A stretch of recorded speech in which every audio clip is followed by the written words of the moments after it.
Siempre que hablamos de la Segunda Guerra Mundial, nos remitimos mentalmente a Alemania. Pensamos en esos ejércitos vestidos de gris oliva, surcando todas las tierras europeas, marchando con mucho orgullo por las calles alemanas, portando esas botas gigantescas, esos fusiles llenos de tecnología, y en su manga una esvástica roja y blanca, exultante, determinante símbolo de la opresión y del poder generado por una fuerza fascista que se supo erigir en los años 30 en Europa y en los años 40 en casi todo el mundo occidental, exceptuando América. Sin embargo, había un aliado de ellos. También la Segunda Guerra Mundial tenía otros escenarios, por algo es mundial y no europea exclusivamente. Además de luchar en el norte de África, las fuerzas alemanas se expandieron por todo el viejo continente, pero no estaban solas. Tenían una alianza impresionante, un aliado que tenía una fuerza inconmensurable y una determinación incluso más grande que la del propio pueblo alemán. Estamos hablando del Imperio japonés, un imperio que se expandió por toda Asia y parte de Oceanía durante principios y mediados del siglo XX. Ejércitos inagotables de infantería muy fuerte, infantería que no se permitía rendirse jamás, que prefería la muerte antes que la prisión, que tenía el honor como el primer factor determinante de toda su máquina de guerra. Estamos hablando del Imperio del Sol Naciente, del ejército japonés, de Toyo. Estamos hablando de uno de los ejércitos más implacables que alguna vez pisó la faz de la tierra. Sí, es cierto que no tenían la mejor de las logísticas. Tal vez tampoco eran el ejército con mejor tecnología, pero su determinación, su fuerza inalcanzable y su misión casi suicida en cada uno de los escenarios del Pacífico los llevó a ser un factor determinante en la guerra. No en vano, tuvo que ser necesario, por lo menos bajo la disyuntiva estadounidense, una bomba atómica. Un bombardeo que nunca jamás tuvo precedentes y que no los ha vuelto a tener. Estamos hablando de un bombardeo implacable que dejó cientos de miles de muertos tan solo con una explosión y que nos demostró desde ese entonces que el ser humano está en capacidad de acabar con su propia vida y de extinguir la raza humana sobre la faz de la tierra. A ese punto nos llevó la guerra, a ese punto nos llevó la determinación del ejército japonés, a ese punto nos llevó la tenacidad de Toyo. Imaginen ustedes grandes trincheras en las islas del Pacífico, personas que podían pasar horas y días sin comer y sin dormir con tal de defender una posición. Personas que eran 100% fieles a su emperador, a Hirohito, que tuvo que salir a pedir la rendición para evitar la extinción de todo el pueblo japonés, un pueblo milenario, lleno de samuráis, lleno de honor, lleno de un montón de cosas históricas que lo han hecho un factor determinante en la población humana en la actualidad. No se puede contar la historia del mundo sin contar la historia de Japón. Aquí mismo hemos tenido ya un asesino japonés, el asesino Taku, y en Carne, mi libro de relatos, el último protagonista es Issei Sagawa, un caníbal japonés que nos cuenta, con su forma de ver el mundo, la forma de ver el mundo de muchos de sus compatriotas. Cuando la guerra acabó, muchos de los japoneses prefirieron el suicidio antes de la derrota. Hirohito era percibido como un dios, y que un dios les dijera que se rindieran era algo inconcebible. Muchas personas terminaron clavándose una pequeña espada, el popular harakiri, que terminaba con la muerte en el vientre de la persona. Por eso es que hoy vamos a hablar de una sociedad, vamos a hablar de un país obnubilado por la guerra, y esta historia la vamos a contar a través de uno de sus peores asesinos seriales, un hombre forjado en las fuerzas militares. Bienvenidos a la quinta entrega de la segunda temporada de Serialmente, un podcast con contenido muy gráfico.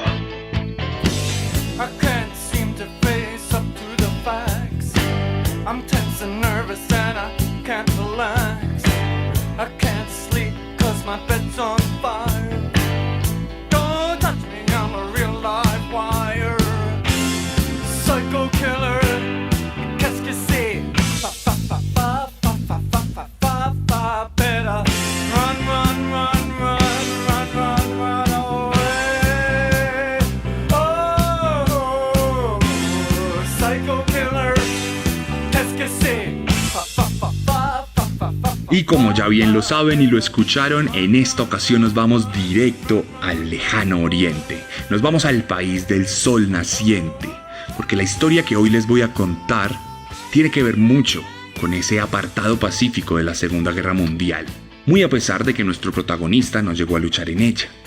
Pero tiene que ver mucho con ese ejército poderoso que se erigió en el Pacífico, que se tomó Filipinas, que se tomó las islas, que se tomó Okinawa, que se tomó un montón de lugares y que llegó incluso a invadir parte de China.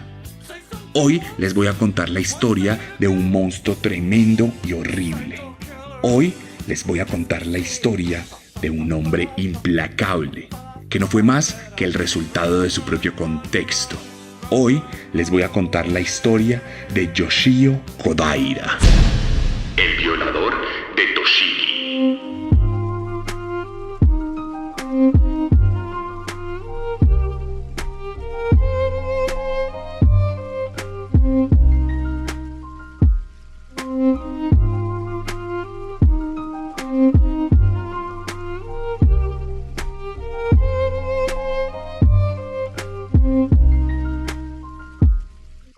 Y esta historia comienza el 28 de enero de 1905 en la prefectura de Toshigi, en la capital de Japón, Tokio.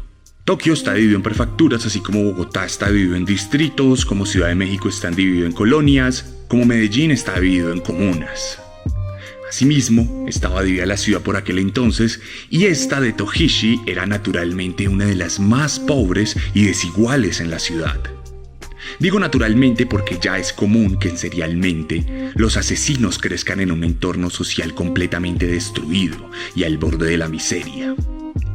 Y es que la historia de nuestro protagonista de hoy empieza justamente en la miseria, pero no solo la miseria económica, sino también la miseria moral, la miseria de la familia. Su familia, en este caso, no tenía ningún tipo de cohesión, pues su padre era un alcohólico tremendamente violento que tenía como costumbre llegar a casa a golpear a sus hijos. Esta violencia perpetrada por su padre no era más que el resultado de una diferenciación social que en Japón se llevaba a cabo hasta entonces. El hombre fracasado que nunca tuvo la oportunidad de surgir en su medio. Un imperio casi feudal en muchos aspectos. A pesar de que estamos hablando de principios del siglo XX, la verdad es que aquel Japón se comportaba como un auténtico estado feudal, como un auténtico estado medieval, que incluso extrañaba de alguna u otra forma a los samuráis. Esa Japón que encontraba en la violencia y en la dominación la única forma de evolución.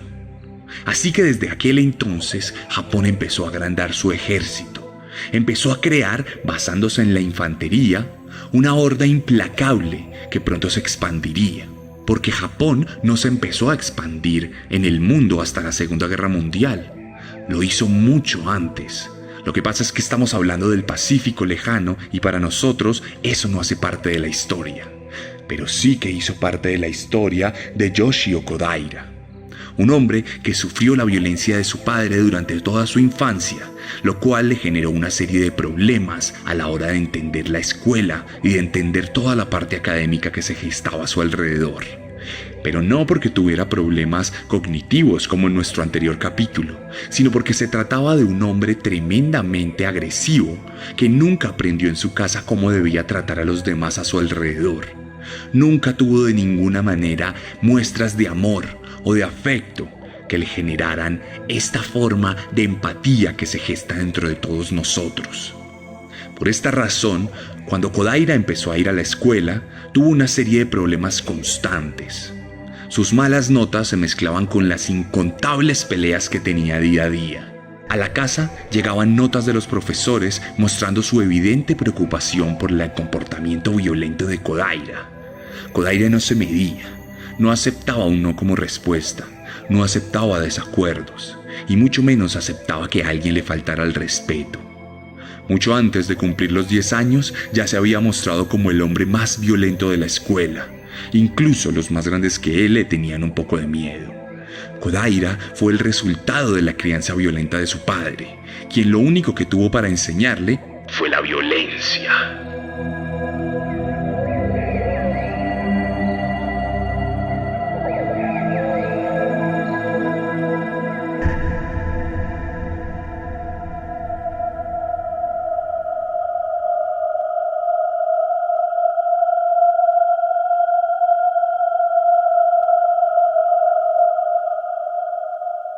La adolescencia de Kodaira no fue muy distinta a lo que fue su infancia. La secundaria fue igual de violenta, solo que esta vez más sanguinaria, teniendo en cuenta que ya no tenía el cuerpo de un pequeño niño, sino el de un fuerte adolescente. Kodaira seguía peleando. Kodaira seguía vulnerando los derechos de todos quienes le rodeaban. La escuela nunca fue importante para él. Lo académico simplemente fue un tema de cumplimiento. Y cuando llegó a graduarse de bachiller, ocupó el puesto 21 en una clase de 23, por lo que era claro que no tenía una inteligencia particular, o por lo menos no tenía un interés particular en demostrarla. Cuando el hombre se graduó, empezó su trasegar por una serie de trabajos sin ningún tipo de importancia. Tal como pasa en muchas de las historias de los asesinos seriales, Kodaira no se afianzó en ningún lugar. No tuvo un trabajo estable y cambiaba cada 2 o 3 meses de laburo. Uno de los sectores en los que trabajó fue el de la metalurgia. Tenía cierta esperanza de entrar a la universidad a través de estos trabajos, pero la verdad es que su comportamiento disciplinario jamás le permitió desarrollar sus habilidades cognitivas mucho más allá de lo básico y de lo diario que tenemos todos en todos los días. Por esta razón, teniendo apenas 18 años, Kodaira se enlistó a la Marina japonesa. Estamos hablando de 1923, justo el momento en el que se empezó a fortificar el ejército japonés, tanto en su marina como en su ejército de tierra, como en su ejército del aire. Kodaira, entonces, entraría a un punto de su vida en el que el imperio japonés lo convertiría en una auténtica máquina de matar.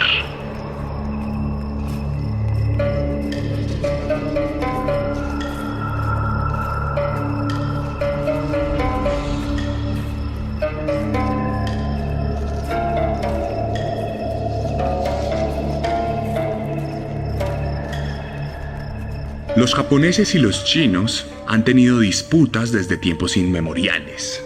No estamos hablando de viejas contiendas del siglo XX, sino mucho más allá. Desde la edad feudal y la edad imperial, estos dos grupos étnicos se han enfrentado por la disputa del poderío del Pacífico. Japón desde su isla y China desde el mismo borde donde se encontraba al otro lado de su enemigo. Estamos hablando de invasiones constantes, estamos hablando de tensiones, estamos hablando de cualquier tipo de disputa política que en 1920, como pasó con todos los escenarios de guerra, se multiplicó por 1000 por cuenta de la maquinaria de matar, por cuenta de la maquinaria industrial de matar que se había desarrollado en muchos países. En 1927 encontramos el primer enfrentamiento entre japoneses y chinos. No estamos hablando necesariamente de esa guerra que se desató en 1937 y que terminó con un genocidio del que no se habla hoy en día por ser víctimas los chinos comunistas. Estamos hablando de una serie de asesinatos selectivos y de escaramuzas que devinieron en la formación de un ejército japonés que encontró en ese lugar el territorio de pruebas perfecto para dar muestra de lo que es capaz un ejército deshumanizado. Porque esa era la política de los japoneses, la deshumanización de sus propias tropas. Al soldado japonés se le enseñó que el enemigo no era digno, que el enemigo no tenía derechos y que parte de la victoria corría por cuenta del sufrimiento de quienes se oponían a las fuerzas del emperador Hirohito. Estamos hablando de soldados que no respetaban de ninguna manera las convenciones de guerra, porque además se les premiaba por la brutalidad. Y en ese contexto, Kodaira siguió construyendo su noción del mundo. Su padre le enseñó que lo único bueno era la violencia. En la escuela aprendió que la única forma de sobrevivir era la violencia. Y ahora en el ejército, la violencia era además el objetivo final. Era la forma de materializar el odio, era la forma de materializar muchas cosas que el ser humano necesita sacar de vez en cuando para no implosionar. Entonces nos remitimos a 1927, cuando Kodaira llevaba ya 4 años en la marina y llegó a desembarcar en tierras chinas, el apartado rural del país apoyado por la Unión Soviética por aquel entonces. Recuerden que para este momento, 1927, no estamos hablando de la Unión Soviética poderosa e industrial de finales de los años 40. Estamos hablando de un país casi feudal que estaba apenas luchando con el legado de los zares. Entonces no tenía mucho apoyo China, que se vio invadida por Japón y que no se pudo defender de una manera tan implacable como lo haría hoy en día. En ese contexto de guerra, Kodaira cometería sus primeros crímenes.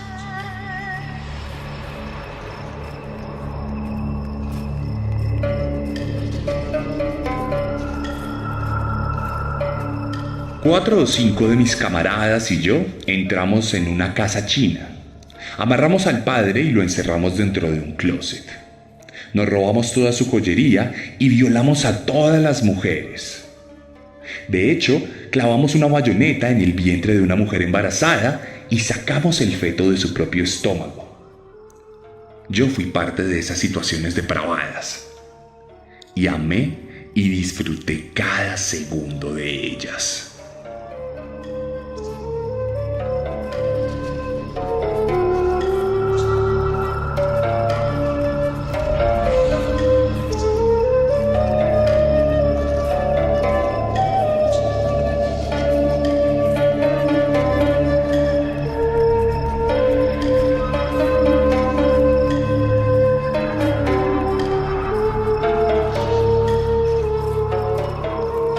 La violación era un ejercicio constante en los ejércitos de por aquel entonces y en muchos de ahora. Y es que la violación ha sido desde tiempos inmemoriales un arma de guerra practicada por todos los ejércitos. Sube, sube, guerrillero, que en la cima yo te espero, con granadas y morteros, a tus novias violaremos y a tus hijos mataremos. Esta consigna y este canto no era del ejército japonés de aquel entonces, sino del ejército colombiano en la actualidad. Pleno siglo XXI y todavía vemos cómo la violación es algo de lo que se enorgullece un grupo de hombres armados, algo que se le enseña como una necesidad en medio de la guerra. Y así como pasó con los soldados colombianos, en la actualidad responsables de muchas violaciones, también pasó por aquel entonces con el ejército imperial japonés, del cual Kodaira era parte. Durante toda esa guerra contra el ejército chino, Kodaira perpetró inmenso número de violaciones. Sin embargo, estas violaciones no fueron vistas como un crimen. Kodaira no fue visto como un criminal o como un monstruo, sino como un héroe de la patria, que entregó su vida y violó a todas las mujeres chinas que pudo, y asesinó a otras cuantas por cuenta de las necesidades imperiales de una nación, que lo único que quería era expandir su poder por todo el continente asiático.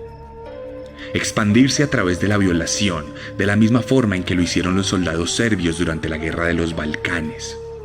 Expandirse a través del ultraje contra las mujeres, de la misma manera que lo hacían los hutus contra los tutsis en África. La violación siempre fue un arma de guerra muy útil para los más poderosos y los más sanguinarios, porque tenía una resignificación acerca de sembrar tu propia semilla en la del otro. Tenía una resignificación que era bien vista por parte de los comandantes de los ejércitos y de los presidentes o dictadores que dirigían las naciones. Kodaira se había deshumanizado completamente, y cuando volvió en 1932 al mundo civil japonés, nunca pudo adaptarse, pues nunca, jamás, sería una persona de bien, habiendo estado en el ejército.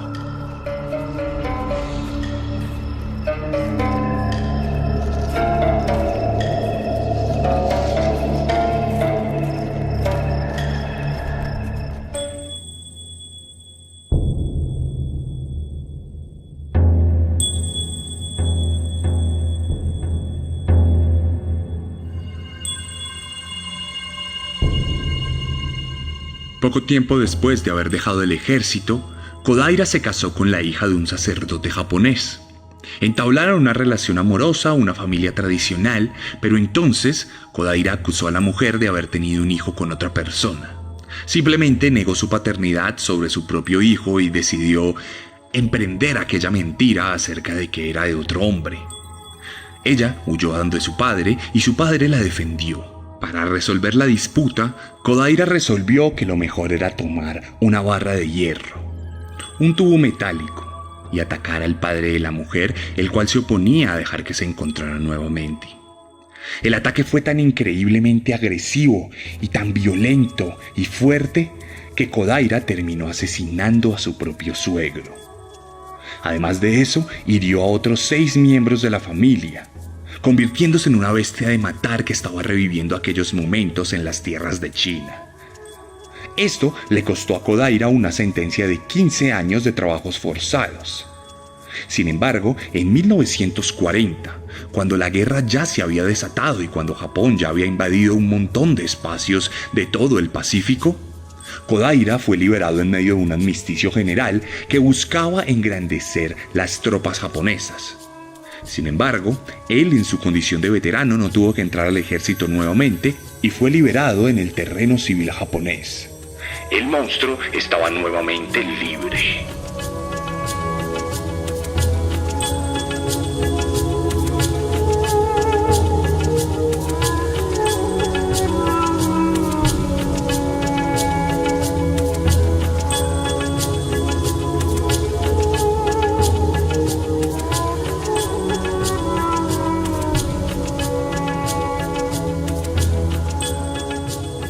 Kodaira encontró para aquel entonces, siendo 1940, un trabajo como director medio en una fábrica naval de Tokio.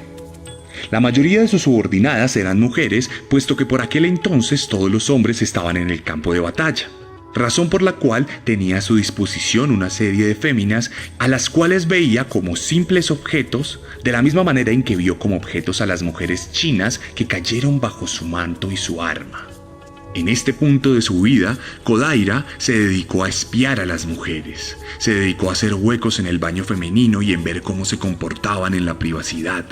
Las acosó laboralmente, aunque no se tiene registro de algún tipo de abuso físico, aunque sí psicológico. Así pasaría el resto de la guerra Kodaira, 1940, 41, 42, hasta el 45, fecha en la cual, siendo mayo 25, violó a una de las mujeres que tenía a su cargo. Y para evitar que hubiera testigos, luego de violarla, la asesinó estrangulándola con sus propias manos. Su nombre era Miyazaki Mitsuko y tenía 19 años. En este punto de su vida, la guerra fue uno de los mejores aliados de Kodaira. Comenzó a violar y asesinar a otras mujeres, aprovechándose del caos que el conflicto armado generaba. Tokio era bombardeada casi a diario. El ejército japonés estaba prácticamente vencido. La guerra en Europa ya había acabado. Hirohito no tenía otra opción que la rendición, pero la idiosincrasia japonesa no permitiría tal vergüenza. Por eso, las bombas estadounidenses caían día a día en la ciudad. El caos era tremendo. La desatención del crimen era gigantesca. Y por eso Kodaira se aprovechó para violar y asesinar mujeres, llegando a practicar la necrofilia en más de una ocasión. Las mujeres eran asesinadas y luego eran escondidas en la misma fábrica, y no había ningún supervisor que buscara algo raro en la situación, porque no había ningún supervisor, porque todos los supervisores caían bajo las bombas norteamericanas o caían en el campo de batalla en Okinawa, en Iwo Jima. 3 semanas después, siendo 12 de julio, atacó a Nakumara Mitsuko, de 32 años, y repitió exactamente el mismo procedimiento. 3 días después, el 15 de julio, Kondo Kazuko cayó bajo su mano teniendo apenas 22 años. Luego, Matsushita Soshe, de 21 años, asesinada y violada después del asesinato, en septiembre 28 de 1945. Para este momento, la guerra ya había acabado. Kodaira había sobrevivido el implacable embate atómico de los norteamericanos. Había sido uno de los sobrevivientes y había sido testigo de cómo la idiosincrasia y la mentalidad japonesa se había transformado notablemente. Ya no estamos hablando desde este punto del imperio japonés invencible que veía al emperador como un dios. Ya no estamos hablando de los grandes ejércitos que invadían como una enfermedad pandémica las tierras del Pacífico. Estamos hablando de una nación derrotada, una nación que vio como una bomba acabó totalmente con una ciudad. Y 3 días después con otra. Pasamos a septiembre. Se acabó la Segunda Guerra Mundial. Pero Kodaira seguía siendo un monstruo.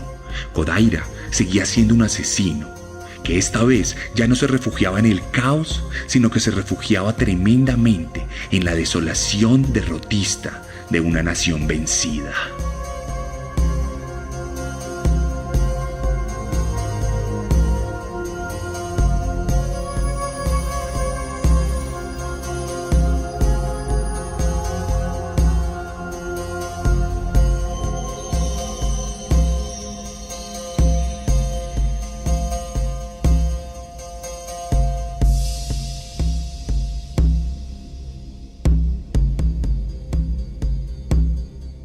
Entre octubre y diciembre de 1945, nuestro protagonista mató un par de veces más.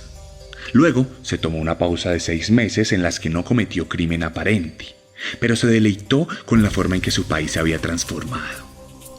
Atrás quedaron aquellas épocas de gloria y de grandeza, de ejércitos gigantescos que marchaban por lado y lado. Ahora había uno que otro soldado norteamericano vigilando las calles. Ya no se trataba de esa independencia japonesa a la que estaban acostumbrados durante siglos o milenios, sino que estamos hablando de un país completamente dominado por la fuerza, dominado por otro tipo de brutalidad mucho mejor vendida en los medios de comunicación. Una brutalidad que de todas formas ayudó a arraigar el sentimiento derrotista y la falta de moral en un país donde los hombres sobrevivientes eran criminales de una u otra manera, donde un país les enseñó a matar y les enseñó a violar y a torturar y luego los dejó libres pues no sabía qué hacer con ellos. Una sociedad construida con base en el crimen. Y en eso se convirtió la Japón de por aquel entonces, razón por la cual si aparecía una mujer violada y estrangulada, tal como lo hacía Kodaira, a nadie le importaba y no resultaba más que un número dentro de las estadísticas de violencia en un país violento. Siendo ya 1946, Kodaira se cobraría a su víctima más joven, una jovencita de 15 años, Abe Yoshiko, la última de sus trabajadoras. Pronto se acabaron todas las mujeres alrededor suyo. Había pocos hombres por cuenta de la guerra y ahora había pocas mujeres por cuenta de su propio demonio violento. Entonces, en este punto empezó a buscarlas y empezó a salir a las calles. Empezó a acechar a las mujeres en los parques, en los cafés y en todos los sitios públicos. Su labor diaria era cazar. Y aunque no asesinó a todas sus víctimas, él mismo cuenta que llegó a violar a más de 30 mujeres en un plazo menor a 1 año. Un violador en serie que no fue controlado por nadie, pues no había nadie para controlarlo. En medio de esta cacería, Kodaira conocería a Midorikawa Ryuko, una jovencita de 17 años con la cual entablaría una amistad, llegando al punto de visitarla en repetidas ocasiones a su casa paterna. Kodaira llegó a interactuar con sus padres y llegó a darle su nombre real en un acto no sé si de estupidez o de insolencia. Cuestión que en julio de 1946, aquella mujer apareció completamente desnuda y estrangulada, luego de ser violada, en las afueras de un templo budista. Esto naturalmente despertó las alarmas de las autoridades, que a pesar de estar en constante contacto con escenarios de violación, se alarmaban cuando se trataba de algo que ocurría en las inmediaciones de un templo. Por eso fueron a la casa de los padres, les avisaron lo que había pasado y ellos, presintiendo el crimen que había ocurrido, habían preparado toda una declaración en la que mostraban a Kodaira como uno de los culpables principales. Pues la joven de 17 años, antes de desaparecer, les había dicho que iba a una entrevista de trabajo que su amigo Kodaira le había ayudado a conseguir. Esta fue la perdición para nuestro protagonista de hoy, pues las autoridades fueron rápidamente a su casa y lo capturaron. Quizás él jamás esperó que los padres hablaran, o quizás no reparó en ello, teniendo en cuenta la normalización de la violencia y de la violación que se presentaba en la cultura japonesa de por aquel entonces. Rápidamente, Kodaira llegó a confesar más de 8 asesinatos y cerca de 40 violaciones, por lo cual fue sentenciado a muerte el 20 de agosto de 1947. Curiosamente, para la prensa esto no fue mayor noticia, Lo único que era noticia aquí era que un hombre utilizara los mismos métodos para violar a tantas mujeres y para asesinar a otras cuantas. Pero la violación en sí no se consideraba noticia en ese Japón de aquel momento, en ese Japón que tuvo que deconstruir toda su vida de ahí en adelante y toda su perspectiva sobre el respeto a la mujer. Pues estamos hablando, como bien ya lo dijimos, que la mayoría de sociedad masculina en el ejército había sido enseñada a violar a las mujeres, a tomarlas como botín de guerra, como objeto. Por tal razón, las cifras de violación en Japón, y en especial en Tokio por aquel entonces, alcanzaron los índices más altos y más preocupantes de toda la historia contemporánea, por lo menos en un país occidental a nivel cultural. En este punto se plantearon una serie de problemas morales y de problemas éticos relacionados con la formación castrense, con esa formación del ejército que nos enseñaba cómo debíamos tratar al enemigo y más si se trataba de una mujer. Kodaira fue un pretexto para levantar todo un debate nacional, que dejó como resultado la vergüenza colectiva alrededor de la formación de los hombres en el ejército. Nada de esto de cualquier forma intervendría con el destino de su propia vida, pues 2 años después, en la mañana del 5 de octubre de 1949, Kodaira sería colgado en la cárcel de Miyagi. Sus últimas palabras: soy un afortunado de morir de una manera tan calmada en un día tan pacífico.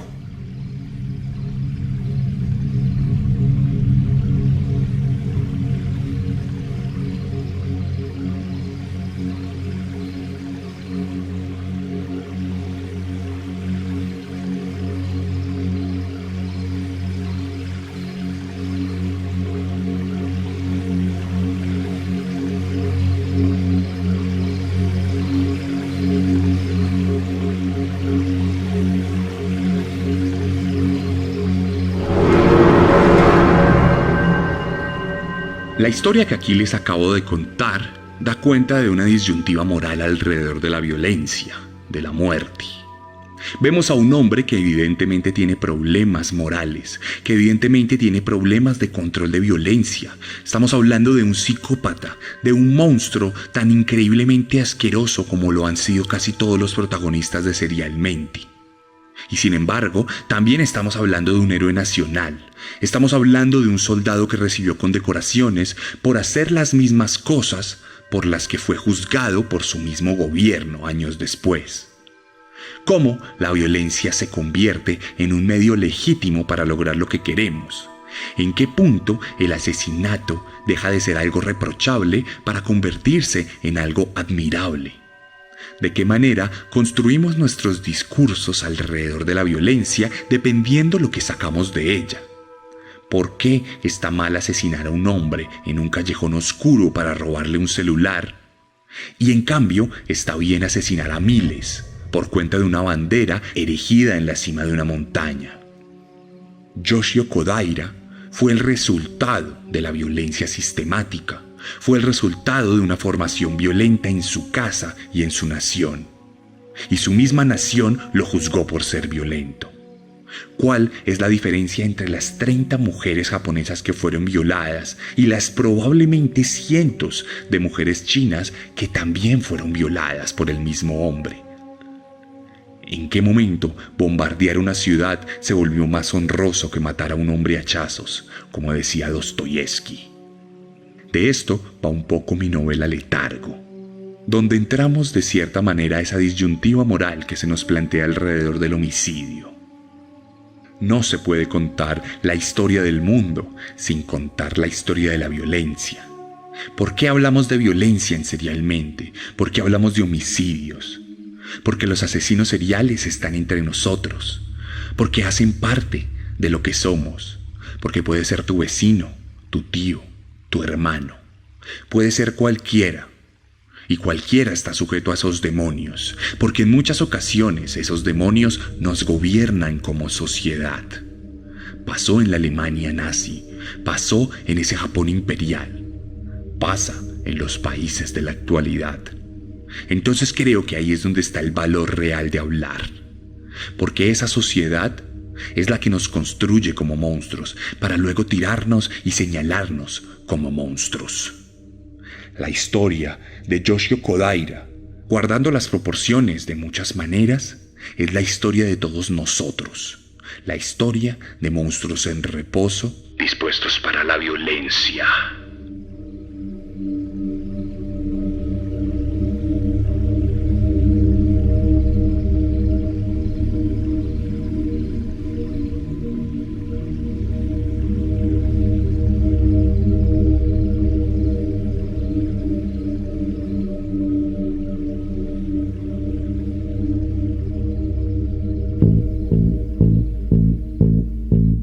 Y esta fue la historia de Yoshio Kodaira aquí en Serialmente. La quinta entrega de nuestra segunda temporada, Segunda Guerra Mundial. Si les gustó este podcast, la mejor forma de apoyarlo es compartiéndolo en sus redes sociales, mostrándoselo a sus amigos, dándome follow en Instagram, dándole like a la publicación y comentando qué les pareció. Esta es la mejor manera de lograr alcance y hacer que cada vez más personas lleguen a escuchar este podcast. Otras maneras de apoyarlo tienen que ver con el Patreon, donde tenemos contenido exclusivo cada semana y donde tenemos unos premios para la gente que se anime a ser nuestros Patreons. Y también tenemos para ustedes varias cositas. Tenemos para ustedes merchandising en Colombia y en el resto de Sudamérica. O tenemos merchandising en Chunchos, en México, los cuales harán que lleguen a sus casas.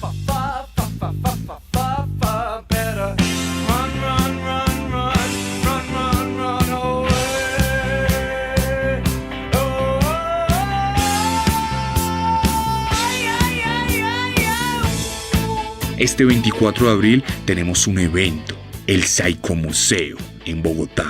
Sábado 24 de abril, con todas las medidas de seguridad, vamos a hacer algo por horarios, vamos a tener cupos limitados para no exceder el aforo y vamos a tener una sensación auditiva en vivo. Vamos a tener un par de habitaciones donde podrán experimentar cosas relacionadas con asesinos seriales y también relacionadas con la Segunda Guerra Mundial. Este Psicomuseo tiene una entrada limitada por cuenta del coronavirus, no se permiten acompañantes, pero si quieren saber más información me pueden escribir a mis redes sociales, @elarracadas,